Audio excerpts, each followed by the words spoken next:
Hello dear students, ફરી પાછું એક નાનકડા ઉદાહરણ સાથે આપણે નવા વિડિયો લેક્ચરમાં મળીએ છીએ. મિની વિડિયો લેક્ચર છે, એક નાનકડું માત્ર ઉદાહરણ નંબર 5. કન્સેપ્ટની દ્રષ્ટિએ બધા જ દાખલાઓ ચડિયાતા છે. So try yourself. Where is my marker? Okay, તો સ્ટાર્ટ. શું છે? આકૃતિમાં દર્શાવ્યા પ્રમાણે બે એક સમાન બિલિયર્ડ બોલ, પૂલ ટેબલ ના બોલ હોય ને, પૂલ ટેબલ રમતો હોય બોલ, બિલિયર્ડ ના બોલ એક દ્રઢ દિવાલ પર સમાન ઝડપથી જુદા જુદા કોણે અથડાઈને, એકવાર આમ સીધો ફેંકો છો આ આકૃતિ છે, એકવાર આમ 30 ના એંગલે ફેંકો છો આવી આકૃતિ છે. જુદા જુદા કોણે અથડાઈને ઝડપમાં ફેરફાર થયા વિના પરાવર્તન પામે છે. આ લાઈન જો ઝડપમાં ફેરફાર થયા વિના પરાવર્તન પામે છે. તો પહેલો પણ દરેક બોલને લીધે દિવાલ ઉપર લાગતા બળની દિશા ઓલવેઝ લંબ જ હોય. તમે ફટકારો, મતલબ ભટકાવો તો દિવાલ તમને સામે આપશે, દિવાલને આમ બોલ ફટકારો તો દિવાલને લંબ જ હોય. ઓકે, ભલે કોણો ગમે ન હોય પણ બળ તો લંબ જ હોય. દિવાલ વડે બંને બોલ ઉપર લગાડેલા આઘાતના માનનો ગુણોત્તર આપણે પેલા એ દોરી આવી આકૃતિ એકી છે, x માં એકું છે અને આ આકૃતિ એકી છે. આ આકૃતિની ચર્ચા આપણે થોડીક વાર પછી કરીએ છીએ. આપણે પહેલા આ આકૃતિ જોઈ છે, તો આપણે પહેલા આવી વાત કરી નાખીએ છીએ. કેસ 1. આનો જવાબ આપણે દરેક દાખલાના અંતમાં આપશું. કેસ 1 શું હતું? તો કે ભાઈ દિવાલ છે, આ બોલ છે, બોલ ભટકાય છે અને એમને એમ પાછો આવે છે. આ તો દોરોને ધારો કે E આમ v વેગથી ગતિ કરે છે અને અથડાયા પછી એની ઝડપ સમાન છે એટલે v વેગથી ગતિ કરે છે. તો આકૃતિના વર્ણનમાં આપણે કંઈક લખવું તો પડશે. તો આકૃતિના વર્ણનમાં આપણે કંઈક આવું લખીએ.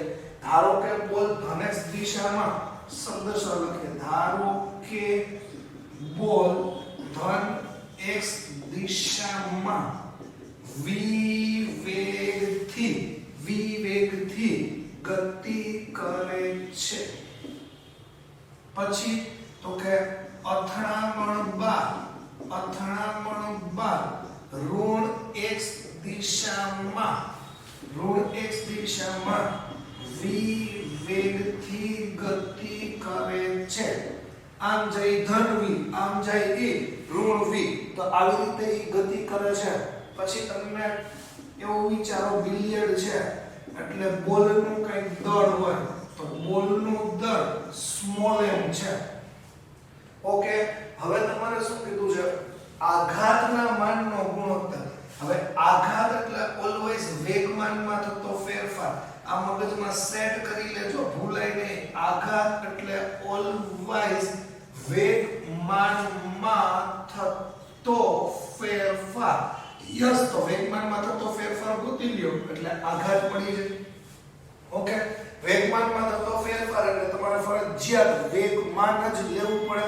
તો પહેલા તમે લખશો બોલનું પ્રારંભિક સ્થિતિમાં વેગમાન અને બોલનું અંતિમ સ્થિતિમાં વેગમાન. તો પહેલા વેલું એમ લખીએ, બોલનું પ્રારંભિક વેગમાન. હવે જો બોલનું પ્રારંભિક વેગમાન એટલે એ લખો pi is equal to mv. ધ્યાન રાખજો, સદિશ રાશિ છે. નવી આંખે દેખાય જ છે કે x દિશામાં જઈને x દિશામાં જ આવશે. ઈ y માં નહીં જ જાય, દેખાય જ છે કારણ કે સિચ્યુએશન એવી લીધી છે. ઓકે, તો છતાંય બોલના પ્રારંભિક વેગમાનમાં તમારે અહીંયા ઘટક પાડવા પડે.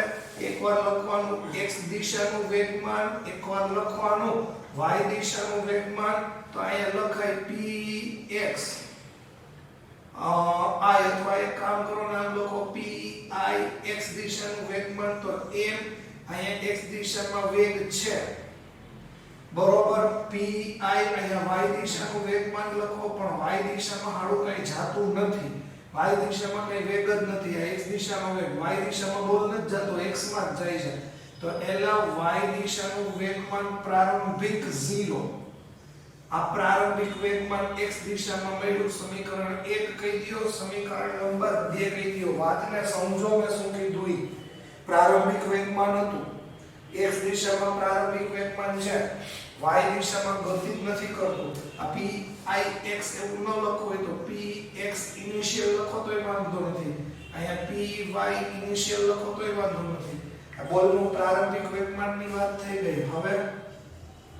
હવે લખવાનું અથડામણ બાદ બોલનું અંતિમ વેગમાન. બોલનું અંતિમ વેગમાન તો એ આમ લખાય, કેમ લખાય? આમ લખાય, pf m રિટર્ન થાય છે એટલે તમે લખશો -v, તો cpf -mv. mv કેમ? કારણ કે ઋણ વેગ થાય, ભટકાઈ જાય. તો એનાય પાછા બે ઘટક પાડો, એનાય પાછા બે ઘટક પાડો. ક્યાં ઘટક પાડશો? x દિશાનું વેગમાન અંતિમ, અહીંયા પાડશો y દિશાનું વેગમાન અંતિમ. તો અહીંયા લખાય p f અથવા આમ લખો ને p x દિશાનું અંતિમ વેગમાન pxf, તો એ તમને આવશે -mv. કારણ કે જો ધ્યાનથી સમજો, આ ભટકાઈ છે x માં, જાહે x માં એટલે આમ લખ્યું -v. y માં તો હળું કઈ જાતું જ નથી ભાઈ, તો અહીંયા તમારે લખવાનું છે pyf બરાબર 0. આને કહી દો સમીકરણ નંબર 3, આને કહી દો સમીકરણ નંબર 4. હાલો આટલી વસ્તુ ફટાફટ નોટ ડાઉન કરી લેજો, આ આકૃતિ નોટ ડાઉન કરી લેજો. ઓકે, એને મેં જવા દીધી. તો હવે શું છે? હવે તમારે શું કરવાનું છે? હાલો બોલનું પ્રારંભિક વેગમાન આવી ગયું, અથડામણ બાદ બોલનું અંતિમ વેગમાન આવી ગયું, પણ આપણે તો જોઈએ છીએ વેગમાનમાં થતો ફેરફાર. વેગમાનમાં થતો ફેરફાર એટલે આઘાત. વેગમાનમાં થતો ફેરફાર એટલે બળનો આઘાત. તો તમે પહેલા વેલ્યુ લેશો આઘાતનો x ઘટક, આઘાતનો x દિશાનો ઘટક બરોબર, આઘાતનો x દિશાનો ઘટક બરાબર વેગમાનમાં x દિશામાં થતો ફેરફાર. એટલે પહેલા x દિશાનો ફેરફાર ગોતવાનો, પછી y દિશાનો ફેરફાર ગોતવાનો. વેગમાનના x ઘટકમાં થતો ફેરફાર એમ લખીએ, વેગમાનના x દિશાના ઘટકોમાં થતો ફેરફાર. ઓકે, તો x દિશાના ઘટકો ક્યાં હતા? ફેરફાર x દિશાના ઘટકો, તો એ આ લખાય અંતિમ pxf માંથી પ્રારંભિક બાદ, અંતિમમાંથી પ્રારંભિક પણ x ઘટકો, અંતિમમાંથી પ્રારંભિક x ઘટકો. તો અહીંયા આવશે -mv બરોબર, પછી આ સૂત્રનું માઈનસ અને અહીંયા -mv, તો એ સૂત્ર થઈ ગયું -2mv.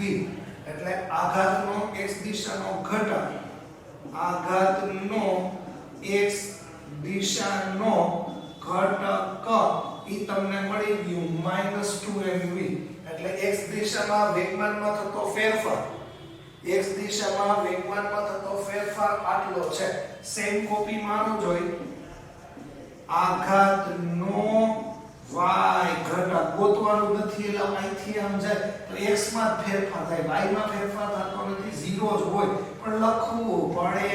તો અહીં લખવાનું વેગમાનના y દિશાના ઘટકોમાં થતો ફેરફાર. અને અહીંયા લખશો p, y દિશાવાળી વાત છે, તો અંતિમમાંથી પ્રારંભિક i બાદ કર્યું, બે હારું 0 છે એટલે c, 0 આવ્યું. અહીંયા લખવાનું આઘાતનો y ઘટક 0 છે. ઓકે, હવે જો ધ્યાનથી સમજો, આઘાતનો x દિશાનો ઘટક માઈનસ છે, આઘાતનો x દિશાનો ઘટક માઈનસ છે, મતલબ યાદ રાખો જ્યારે બોલ દીવાલ અને ભટકાય છે, બોલ દીવાલ અને ભટકાય છે ત્યારે જે આઘાત હોય એ માઈનસ છે. માઈનસ એટલે ગતિની વિરુદ્ધ દિશામાં હોય, ગતિની વિરુદ્ધ દિશામાં હોય. પહેલા તો આ બે પોઈન્ટ જો તમને ક્લિયર થયા હોય તો હું તમને આગળના પોઈન્ટ્સ કહું. એક્ચ્યુઅલી કહેવાનો મતલબ એવો છે કે આ માઈનસ આવ્યું ને, આ માઈનસ આવ્યું ને, માઈનસ આવ્યું ને, તો એમ કહેવાય કે આઘાત છે ને એ ઋણ x દિશામાં છે, અને દિવાલને લંબ છે. આઘાત ઋણ x દિશામાં છે અને દિવાલને લંબ છે. હવે સમજો તો દિવાલ વડે બોલ ઉપર લાગતું બળ, દિવાલ વડે બોલ ઉપર લાગતું બળ આમ આવે. દિવાલ વડે બોલ ઉપર લાગતું બળ ગુજરાતી કરો. બોલ દિવાલને આમ બળ મારે, દિવાલ બોલને આમ બળ મારે. એટલે હંમેશા આઘાત છે એ આવી રીતે ગોતાય, દિવાલને લંબ છે. તો આઘાતનો x દિશાનો ઘટક છે એ -2mv છે. આ યાદ રાખો. સિમ્પલ. તમને પ્રશ્ન પૂછ્યો છે બોલને લીધે દિવાલ ઉપર લાગતા બળની દિશા. તમને પ્રશ્ન પૂછ્યો છે બોલને લીધે દિવાલ ઉપર લાગતા બળની દિશા. કાંઈ નથી કરવું, ફેંકો દે. બોલને લીધે દિવાલ ઉપર લાગતા બળની દિશા ધન x આવે. આમ જાય તો ધન, ભટકાઈને આવે તો ઋણ. આમ જાય તો ધન, ભટકાઈને આવે તો ઋણ. બોલને લીધે દિવાલ ઉપર બળ કેમ લાગે? બોલ ફેંકો, દિવાલ ઉપર બળ આમ લાગે ધન x દિશામાં. તો શબ્દ સમજો, આઘાતનું x માં છે એટલે દિવાલને લંબ છે. હવે સમજો ક્લિયર. દિવાલ દ્વારા બોલ ઉપર, દિવાલ દ્વારા બોલ ઉપર ઋણ દિશામાં બળ લાગે. બોલ દિવાલ ઉપર ધનમાં બળ લાગે. આઘાત પ્રત્યાઘાત અથવા આઘાત પ્રત્યાઘાત આ બધી વસ્તુને સમજો જરા. કહેવાનો મીનિંગ આટલું બધી ચોખવટ કરવાની જરૂર નથી. આ યાદ રાખજો કારણ કે આપણે ગુણોત્તર લેવો છે. તો એક કન્સેપ્ટ આખો ક્લિયર થઈ ગયો. કેસ 1 લખી રાખો અને યાદ રાખજો. હવે તમે જાઓ છો કેસ 2 માં. તો કેસ 2 ની આકૃતિ જુઓ. કેસ 2 ની આકૃતિ તમને કીધું યાદ રાખજો. બોલને લીધે દિવાલ ઉપર, બોલને લીધે દિવાલ ઉપર બળ લાગે એ ધન x માં લાગે છે. ઓલું ઋણ x માં હોય. બળ તો હંમેશા લંબ જ લાગ્યું. ભૂલાય નહીં. વિચારો જરાક, મગજને શાંત કરો. લાઈવ ઘટના વિચારો સમજાઈ જશે. પાર્ટ બી માં આવીએ. પાર્ટ બી ની આકૃતિ શું છે? બરોબર છે. એ પાર્ટ બી ની આકૃતિને ધ્યાનથી જુઓ. તમને એ લોકોએ કંઈક આવી રીતનું આપ્યું છે. સેમ પેટર્ન છે દાખલો ગણવાની. આ દિવાલ છે, આ ઓલી x અક્ષ એટલે ધારો કે O લઈ લ્યો. કેવી ઘટના છે? અહીંથી તમારો બિલિયર્ડ બોલ આવે છે, આવે છે, આવે છે, અહીંયા ભટકાય છે. કેટલાના કોણે ભટકાય છે? 30 ના કોણે. અને ભટકાઈને એટલાના જ કોણે છોકરાઓ રિટર્ન થાય છે. તો ઈ ખૂણો તમારી પાસે 30 છે. અહીંયા જે તમારો વેગ છે ઈ જ વેગ આ છે. પણ ખૂણો આવ્યો એટલે તમારે ઘટકોને છોકરાઓ ધ્યાનમાં લેવા પડશે. વેગના ઘટકોને તમે ધ્યાનમાં લ્યો. હા, વેગના ઘટકોને ધ્યાનમાં લ્યો. ધારો કે બોલ છે, જોજો સમજો, ન સમજાય તો બીજી આકૃતિ દોર દઈશ. આ બોલ અહીંયા છે, આમ ગતિ કરે છે, આમ ગતિ કરે છે એટલે બોલના વેગના બે ઘટક પડે. એક આમ ઘટક પડે, એક આમ ઘટક પડે. આ પ્રારંભિક છે એટલે અહીં લખાય vxi. આ y દિશામાં છે તો vyi. હવે જોવો તો 30 નો ખૂણો કેમ વિચારશો સર? એ ધ્યાનથી જોજો જરા. વહેલા જાઓ, વહેલા જાઓ, વહેલા જાઓ, વહેલા જાઓ, વહેલા જાઓ, વહેલા જાઓ, વહેલા જાઓ. z એંગલ થાય છે, યુગ્મ કોણ થાય છે, યુગ્મ કોણ. તો આ 30 હોય છોકરાઓ તો I 30 જ હોય. તો અહીંયા તમારે લખવાનું v cos 30 ઘટક પડ્યો. અહીંયા લખવાનું v sin 30. પણ હાડાવ નીચે છે, નીચે છે એટલે માઈનસ લખવાનું ભૂલતા નહીં. દાખલો ગણો ત્યારે વેગના ઘટક લીધા. હવે આયા તમારે વેગના ઘટકો લેવાના છે. તો આયા વેગના ઘટકો કેમ લેવાય? કાંઈ જ નથી. સેમ સિચ્યુએશનમાં લ્યો. સેમ સિચ્યુએશનમાં આ વેગ છે, ધ્યાનથી જરા. આ વેગ છે, અહીંયા વિચારો છે. આધારો કે વેગ v છે, બરોબર. આ વેગ v છે તો વેગના બે ઘટકો વિચારો. અહીંયા બોલ જ છે એવું વિચારો. તો વેગના એક ઘટક મને આમ મળશે, આ અહીંયા મળશે. આ જે મળશે એ x દિશાનું ફાઇનલ મળશે, આ જે મળશે એ y દિશાનું ફાઇનલ મળશે. ખૂણો 30 નો કેમ થશે? હવે તમારે વિચારવાનું છે, બરોબર. હંમેશા ઉપર 30 નો યુગ્મ કોણ મેં શીખડાયું, અહીંયા નહીં શીખડાવું. x દિશા સાથે e 30 નો ખૂણો છે તો અહીંયા લખવાનું v cos 30 અને અહીંયા લખવાનું v sin 30. That's all. લ્યો આટલું જો તમને ક્લિયર થતું હોય, આજે મેં કહ્યું એ સદિશ ઘટના છે. સદિશ ઘટના મગજમાં ક્લિયર થઈ જાય તો બહુ ઈઝી છે.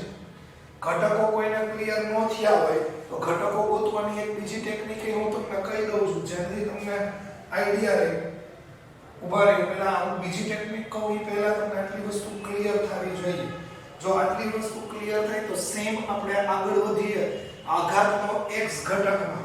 બીજી રીત કહું છું, આપણે જોઈએ છીએ આઘાતનો x ઘટક એટલે સીધી વાત છે વેગમાનનો x દિશામાં ફેરફાર. વેગમાનનો x દિશામાં ફેરફાર એટલે અંતિમમાંથી પ્રારંભિક બાદ કરવાનું છે. અંતિમમાંથી પ્રારંભિક બાદ કરવાનું છે. અંતિમમાંથી પ્રારંભિક. અંતિમમાંથી પ્રારંભિક. ઓકે, હવે જો બોલનું દળ તો ઇક્વલ જ હોય. બોલનું દળ તો ઇક્વલ જ હોય તો અહીંયા લખાય mv xf mv xi m સામાન્ય કાઢી લ્યો તો vxf vxi. આ બધું જ સદિશ વાળી વાતો છે, ભૂલાય નહીં એમ. હવે તમને લખવામાં મજા આવશે. vxf દિશા સહિત લખવાનું છે. vxf જો આમ છે, આમ એટલે ઋણમાં છે. આ ઋણમાં છે એટલે અહીંયા તમારે લખવાનું -v cos 30. પરમ શાંતિથી દાખલા ગણજો. આમ છે ફાઇનલ ઘટક x દિશાનો. સમજાણું અહીંયા જો આમ છે, આમ એટલે ધનવાન છે એટલે v cos 30 આમ થયું તો m in the bracket minus 2 વખત 2v cos 30. cos 30 આવડવું જોઈએ ભાઈ. એ શીખવાનું ન હોય, ઈ હોય √3 ના છેદમાં 2. ઈ કટ થઈ ગયું એટલે તમારો ફાઇનલ આન્સર આવશે √3mv. તો આ જોવો તો આઘાતનો x ઘટક આવ્યો -√3mv. આવી જ રીતે તમારે ગોતવાનો છે. હવે સમજી જાજો, જગ્યાએ નથી પડતું તો ભાઈ. હવે તમારે આવી જ રીતે ગોતવાનો છે આઘાતનો y ઘટક is equal to વેગમાનનો y દિશામાં ફેરફાર. એટલે આમ લખાય y દિશાનો ફેરફાર અંતિમ માંથી y દિશાનો ફેરફાર પ્રારંભિક બાદ. અહીંયા લખાય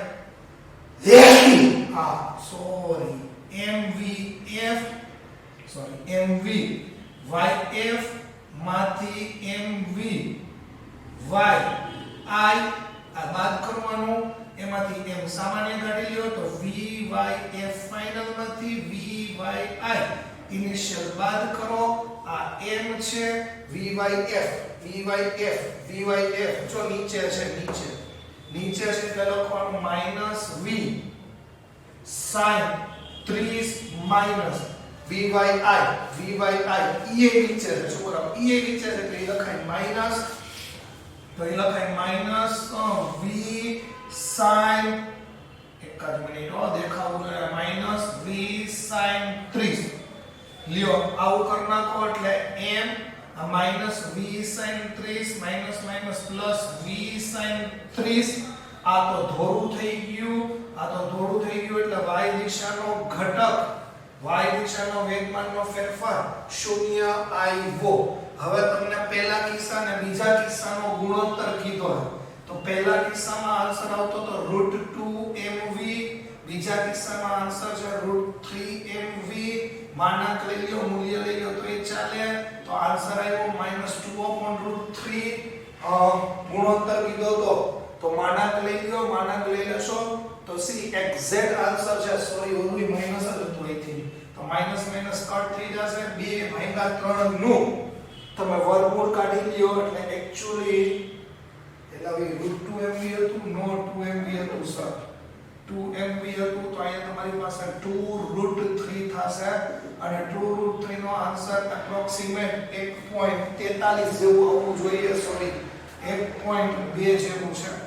પહેલા કિસ્સાનો જવાબ, બીજા કિસ્સાનો જવાબ આ. ગમે વિચારો. આમાં જો આઘાત x દિશામાં જયું, y દિશા તો 0 થઈ ગઈ. x દિશામાં જયું, y દિશા 0 થઈ ગઈ. x દિશામાં જયું, y દિશા 0 થઈ ગઈ. मतलब धारो के बॉल वडे दीवाल ऊपर धनेश दिशाમાં બળ લાગે તો દીવાલ દ્વારા બોલ ઉપર ઋણેશ દિશામાં બળ લાગે આપણે તો બોલને લીધે દીવાલ ઉપર ગોતવું છે ધન એક સાથે ઓકે એક આ વસ્તુ હતી ઓકે હું વાત કરતો તો કે બીજી રીત ક્લિયર પહેલાના બીજાનો ગુણોત્તર થોડું ધ્યાનથી કરજો ઓકે ધારો કે આ જ આકૃતિ છે હું જવા દઉં છું તમને થોડુંક હજી આમાં સમજાવી દઉં છું આ એક રીત હતી આ ઓરિજિનલ ફિઝિક્સની રીત છે હવે છે ઈ જો તે લોકોને આ આખી ઈ ના ખબર પડે તો એના માટેનું તમને થોડુંક હાઇલાઇટ અને ફીલ આપવાની ટ્રાય કરું છું ઓકે હવે પહેલાની આકૃતિ જોજો બોલ આમ જાય છે કે ન જતો અને આની અંદર જ તમે જોજો હું શું કરું છું આવું દોરું છું અહીંથી તમારો બોલ આવ્યો આ દીવાલ છે ભટકાઈને આમ વયો જશે પણ ધારો કે દીવાલ નો હોત તો બોલ આમ જાય ઓકે દીવાલ નો હોત તો એમ જ જાય જોવો જોઈએ આ 30 નો ખૂણો સંક્ષિતિજ આવે છે સંક્ષિતિજ સાથે 30 નો ખૂણો છે તો અહીં 30 નો ખૂણો થાય ઓબ્વિયસલી 30 નો ખૂણો થાત જ હવે જો ત્યાં 30 નો ખૂણો થાય તો છોકરાઓ ન્યા ઘટકો વિચારો બરોબર આ જે તમને આવશે એ પ્રારંભિક જ છે પ્રારંભિક તો vxi એ તમને મળશે v cos 30 આયા તમને જે કઈ આવશે એ પ્રારંભિક y જ આવશે નીચે આવશે એટલે લખી નાખો -v sin 30 બરોબર યાર vxi v cos 30 બરોબર ઓલું vy ને માઈનસ એટલે એક્ચ્યુઅલી આ માઈનસ આવે દાખલામાં ડાયરેક્ટ લઈ લીધું ઓકે આ પહેલો પાર્ટની વાત આવી પ્રારંભિક સ્થિતિ ઓકે હવે અંતિમ સ્થિતિમાં તમે કંઈક આવું કાંડ વિચારો લે અંતિમ સ્થિતિમાં તમારો બોલ ભટકાઈને આમ આવે છે જો અંતિમ સ્થિતિમાં બોલ ભટકાઈને આમ આવે છે અહીંયા 30 છે તો અંતિમ સ્થિતિના ઘટકો વિચારો છોકરાઓ આને આજ મળવાના છે આમ ઘટક વિચારો અંતિમ એટલે vxf આ વિચારો એટલે vyf અહીંયા આવે માઈનસ i નેગેટિવ ને i નેગેટિવ અહીંયા લખવાનું v cos 30 અહીંયા લખવાનું v sin 30 લ્યો ક્લિયર હવે x દિશામાં વેગમાનનો ફેરફાર વિચારો x દિશામાં વેગમાનનો ફેરફાર જો બીજી વાર ગણું છું x દિશામાં વેગમાનનો ફેરફાર વિચારો તો c આમ લખાય ને pxf માંથી pxi બાદ તો આમ લખાય mvx માંથી mvxf માંથી mvxi બાદ m કોમન કાઢી લ્યો વધ્યું vxf vxi લ્યો કિંમત આવી ગઈ vxf આમાંથી ગોતી લ્યો મૂકી દો અહીંયા m vxf v cos 30 vxi મૂકી દો v cos 30 રેડી હજી એનો આગળ સાદું રૂપ આપો તો એવું થાય m in the bracket 2 sorry